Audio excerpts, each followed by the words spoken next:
Speak to law professor Yog'in in West Jerusalem. He and his organization, the Kehlet Policy Forum, have worked closely with the Israeli government on the drafting of the nation-state law. Professor, this controversial law declares the right to exercise national self-determination, but it fails to have any broad consensus across Israeli society, as those protests showed. No wonder, then, we've seen massive protests. No wonder critics say it's racist, and it cements the discrimination of non-Jewish minorities in the country. What's your response? Nothing in the law discriminates against any individuals based on any basis. It does not take away anybody's rights, and it does not give special rights to any individuals. The notion of having an official language that's the majority language in a country is not a weird idea. Most Western European liberal democracies have it, and every Arab country has it. There's nothing racist, there's nothing discriminatory in this law. And of course, the fact that you can have huge protests in Tel Aviv with the Palestinian flag is a sign of how vibrant Israeli democracy is. This is a democracy that functions. This is a democracy where even the harshest critics of the existence of the country can speak out in the middle of Tel Aviv.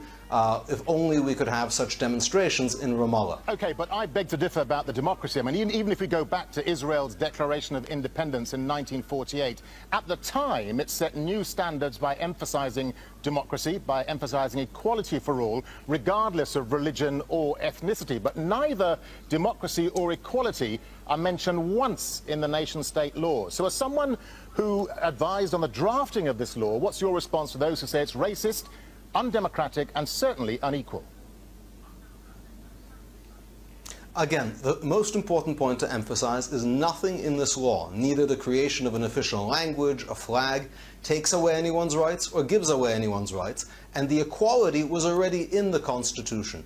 Israel introduced constitutional guarantees of human dignity, human rights, and there's a constitutional right of equality that's already in the Constitution. Israel does not have a constitution that was written all at once. Instead, it's written in little pieces. And the human rights and equality provisions, the provisions about democracy, they're already there. And when people say, why aren't they in this basic law? That's because they're already put in. Indeed, Israel did democracy before it addressed the Jewish character of the state. So these criticisms, I think, are disingenuous. Yeah, but Professor, your argument doesn't hold any water, because we just played a soundbite from the Israeli Prime Minister, who said he rejects the idea that Israel is a state for anybody else than the Jewish people. But instead of democracy and equality, non-Jewish minorities have lost the right to self-determination. The Arabic language, as we know, has been downgraded, and the creation of purely Jewish settlements has been declared an issue of national interest. That's extraordinary. I mean, these settlements, as we know, are illegal under international law. And Arabs point out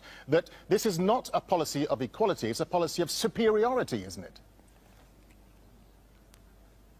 I think everything in your description of the law is incorrect. The law does not allow the creation of Jewish particular settlements. It encourages the settlement throughout the country, but not any specifically Jewish settlements. Arabs and Jews can live in all Israeli cities. The law has nothing to do with the West Bank and does not apply there. And Arabic was never made an official language by Israel. It was made an official language by the colonial British mandate, and Israel has simply never made a law about this. Palestine has Arabic as an official language. Egypt has Arabic as an official language. Why can the world's one Jewish country not have Hebrew as its official language? Let's just broaden this out, because even self-determination is not something. President Reuven Rivlin said the undemocratic nature of the law makes it a weapon for Israel's enemy. And the outgoing head of the Jewish agency, Nathan Sharansky, says, look, the law is driving a wedge between Jews in Israel and those in the diaspora. So even Jews at home and abroad are extremely worried about this law. The even Jews argument is easy to make, because Israel is a democracy where lots of people can express different views. It's true, it's hard to make the argument even Palestinian Arabs disagree with the Palestinian government, because they'd be put in jail. It's true, in Israel this law was subject to a 7-year debate in the Knesset. It won by a significant majority, and polls show that it is extremely popular. It simply restates the basic values of Israel, that the Jewish people should have a national home like every other people. We're running out of time. Let me get a final point from you, Professor. And we know it has critics. That's democracy. Just a final point. Many observers say that, look, the nation-state law is largely pointless anyway. It's really about Netanyahu picking a fight with the political left and the broader international community to win another majority at the next election. This is a shrewd move by him politically then, isn't it? This law was actually first introduced 7 years ago by a left-wing party, which only began opposing it after the right-wing government took power.